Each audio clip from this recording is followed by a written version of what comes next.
మనం చూడొచ్చు ఇప్పటికే పోలీసులు మృతి చెందినటువంటి వారి వివరాలన్నీ కూడా పూర్తిగా సేకరించారు. వారి యొక్క పేర్లు డీటెయిల్స్తో పాటుగా వారి కుటుంబ సభ్యులకు సమాచారం అందించేందుకైతే పూర్తిగా చేస్తున్న పరిస్థితి మనకు కనిపిస్తుంది. మార్చురి వద్ద వారి యొక్క కుటుంబ సభ్యుల వివరాలను కుటుంబ సభ్యులు తేల్చుకుంటున్నారు. సో వారి కుటుంబ సభ్యులు మృతి చెందిన నేపథ్యంలో కొంతమంది హృదయ విదారకంగా రోధిస్తున్న పరిస్థితి. సో ఇప్పటికే పోలీసులు కూడా వారి యొక్క పేర్లు నమోదు చేసుకుంటున్నారు. వారికి కుటుంబ సభ్యుల వివరాలు తెలుసుకొని వారికి సమాచారం అందిస్తున్నారు. ఇప్పటికే 20 మందికి పైగా మృతి చెందినట్లుగా కూడా తెలుస్తుంది. సో మరికొంతమందిని 20 మందికి పైగా మృతి చెందగా మరో 20 మందిని ఆసుపత్రిలో తీవ్ర గాయాల పాలై వాళ్ళకి చికిత్స అందిస్తున్నారు. అందులో 10 మందిని ఇతర ప్రైవేట్ ఆసుపత్రికి తరలించిన పరిస్థితి. పోలీసులు ఆ వివరాలన్నింటినీ కూడా వారు నమోదు చేసుకొని వారి కుటుంబ సభ్యులకు అందిస్తున్నారు. సో పొద్దున్నే ఉదయం వెళ్ళగానే ఈ ఆర్టీసీ బస్సులో ప్రమాదం జరగడం, 20 మంది హృదయాలను బలి తీసుకోవడం ఇక్కడ మనం చూడొచ్చు. మరికొంతమంది ఉన్నారు, ఒకసారి వారి దగ్గరికి వెళ్ళే ప్రయత్నం చేద్దాం. బాధితులు హృదయ విదారకంగా రోధిస్తున్న దృశ్యాలు మనకు అత్యంత బాధాకరమైనటువంటి ఘటన. దాదాపు 20 మంది మృతి చెందడం. సో ఇప్పటికే పోలీసులు అధికారికంగా వారి యొక్క వివరాలను కూడా తెలుసుకుంటున్న పరిస్థితి కనిపిస్తుంది. ఇలాంటి క్షణాల్లో మనం అంటే మాట్లాడించలేం, కానీ అసలు ఏం జరిగిందన్న విషయాలు మనం తెలుసుకునే ప్రయత్నం చేద్దాం. ఇక్కడ కొంతమంది పోలీసులు ఓవైపు బాధితులకు సంబంధించినటువంటి వివరాలు సేకరిస్తూనే వారి యొక్క అన్ని వివరాలను వారికి అందించేందుకైతే ఏర్పాట్లు చేస్తున్న పరిస్థితి మనకు కనిపిస్తుంది. ఒకసారి బాధితురాలు ఒక అమ్మ, అసలు ఏం జరిగిందమ్మా, ఎవరున్నారు అమ్మా? ఇలా చెల్లెలు ఉందని చెప్పి కూడా చెప్తున్నారు. ఆమె రోధిస్తుంది. ఇంకా మరికొంతమందిని కూడా ఇక్కడి నుంచి చూడొచ్చు మనం. అంబులెన్స్ల వద్ద, మార్చురి వద్ద, ఇటు మరోవైపు ఆసుపత్రి ముందు వైపు పూర్తిగా ఈ ప్రమాదానికి సంబంధించినటువంటి పూర్తిస్థాయి ఏర్పాట్లు, ఇటు వారిని ఇక్కడి నుంచి తరలిస్తున్న పరిస్థితి కూడా మనకు కనిపిస్తుంది. సో మరికొంతమంది బాధితులు, ఎందుకంటే క్షతగాత్రులు ఎక్కడ ఉన్నారు అనే ఒక గందరగోళ పరిస్థితి. అటు ఆసుపత్రి లోపలికి వెళ్తున్నారు, అక్కడి నుంచి ఇటు బయటికి వచ్చి మార్చురి వద్ద వెతుకుతున్నారు. వారి యొక్క వివరాలన్నింటినీ తెలుసుకుంటున్న పరిస్థితి. आप लोग कौन भी है? हाँ बच्चे थे, ये बच्चा है, ये बच्चा। ओके, अंदर थे? हाँ अंदर बस में नहीं। किसके साथ गया था? इनके मम्मी पापा थे। मम्मी का डेड हुआ, पापा हॉस्पिटल में है। ये बच्चे को मार लगा, छोटे को। उन्होंने बड़े है, बच्ची बच्चा है। कितना जन गया था अम्मा उसके माँ के साथ? तीनों थे। उसका मम्मी का सिचुएशन कैसा हो गया डेड। इन लोग कहाँ से? हम तांडूर से है। तांडूर से ना अपॉइंटमेंट हूँ, उनके मम्मी को बताने के लिए अपॉइंटमेंट मिला, तो सुबह 9 बजे रहना था हॉस्पिटल में। तो तांडूर से कहाँ जा रहे? हैदराबाद बता लेने असरा या उनको कुछ हेल्थ प्रॉब्लम है? थोड़ा बीपी था उनको। तो कितने बच्चों को लेके? तीनों थे, उनके हस्बैंड भी थे। हस्बैंड भी? हाँ है, हस्बैंड हॉस्पिटल में है, उनको भी आराम नहीं है, मार लगा।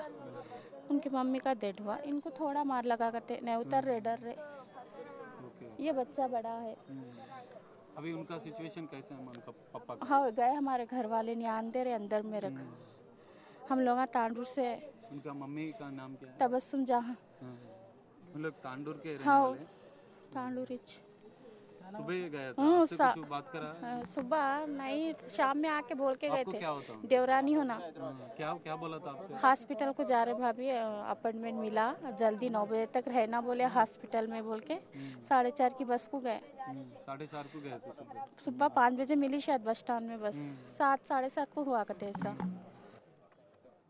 ఇప్పటికే కొంతమంది మనం చూడొచ్చు ఆ కుటుంబానికి సంబంధించిన ఒక కుటుంబం తమ తల్లి వైద్య సాయం కోసం, మహిళా వైద్య సాయం కోసం భర్త, 3 పిల్లలతో పాటు హైదరాబాద్కి వెళ్తుంది. ఈ నేపథ్యంలోనే ప్రమాదం జరిగింది. అందులో ఉన్నటువంటి పిల్లలు క్షేమంగా బయటపడ్డారు. కానీ ఈ ప్రమాదంలో ఈ పిల్లలు తల్లిని కోల్పోయారు. తండ్రి తీవ్ర గాయాల పాలై ఆసుపత్రిలో చికిత్స పొందుతున్న పరిస్థితి. చిన్న పిల్లలు మాత్రం అందులో నుంచి సేవ్ అయ్యారు. సో వీళ్ళకి సంబంధించినటువంటి బంధువులు వచ్చి వాళ్ళ వివరాలు సేకరిస్తున్నారు. మనము చూడొచ్చు ఇప్పటికే ఆసుపత్రి వద్ద పిల్లలు వాళ్ళ యొక్క వివరాలన్నింటినీ కూడా ఇటు పోలీసులు సేకరిస్తున్నారు.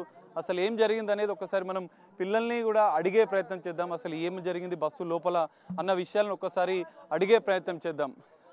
బేటా బస్ మే था ना? हाँ। कैसा हुआ बेटा, कुछ देखा?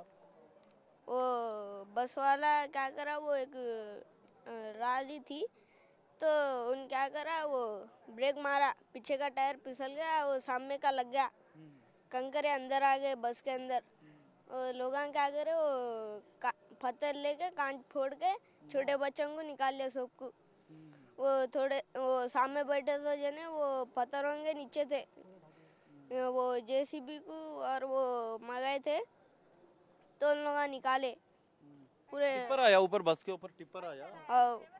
ऐसा उन चलाया, वो वो रहते पत्थरों का था कंकर वो। हाँ, तो वो ऊपर हो गया, पूरा पलट गया वो। बस के ऊपर हाँ, पूरा वो फट गया था, वो नीचे अंदर आ गया। आगे तो फिर वो आदमी क्या करे, देख के कांचा फोड़े, फिर पूरे लोग आए निकाले। फिर वो हम लोग बच गए, लेकिन हमारे मम्मी ने बचा। आपका मम्मी पापा भी आपके साथ में थे बस हाँ, में बैठा? वो अपॉइंटमेंट था आयशा हॉस्पिटल का, मम्मी को बतलाने जा रहे थे। ओके। तो आपको कौन बाहर निकाला? वो अंकल थे वहाँ, वो हमारे अब्बू वहाँ खिड़की का लेके जाके उतारे, वो अंकल नीचे से ले लिए, नीचे से 3 बच्चे को ले लिया।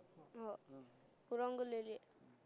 సో ఇది చూడొచ్చు, బస్సులో ఉన్నటువంటి ఓ చిన్నారి చెప్తున్నటువంటి పరిస్థితి. తన తల్లిదండ్రులతో కలిసి, ముగ్గురు పిల్లలతో కలిసి వారు వెళ్తున్న నేపథ్యంలో ఈ ప్రమాదం జరిగింది. ఒక్కసారిగా బస్సుని టిప్పర్ ఢీకొనడంతో కంకరంతా కూడా పూర్తిగా మా మీద పడిపోయింది. మమ్మల్ని వెంటనే ఒక అంకుల్ ఆ అద్దాలని పగలగొట్టి బయటికి పంపించారు. దీంతో మేము బయటపడ్డాం. మా ముగ్గురు వాళ్ళ కుటుంబాలకు, ఒక ఫ్యామిలీకి సంబంధించి ముగ్గురు పిల్లలతో తల్లిదండ్రులు ఇటు ఆసుపత్రికి చూపించుకోవడానికి వెళ్తున్నారు. సో ఈ నేపథ్యంలో ఆ ముగ్గురు పిల్లలు ప్రాణాలతో బయటపడ్డారు.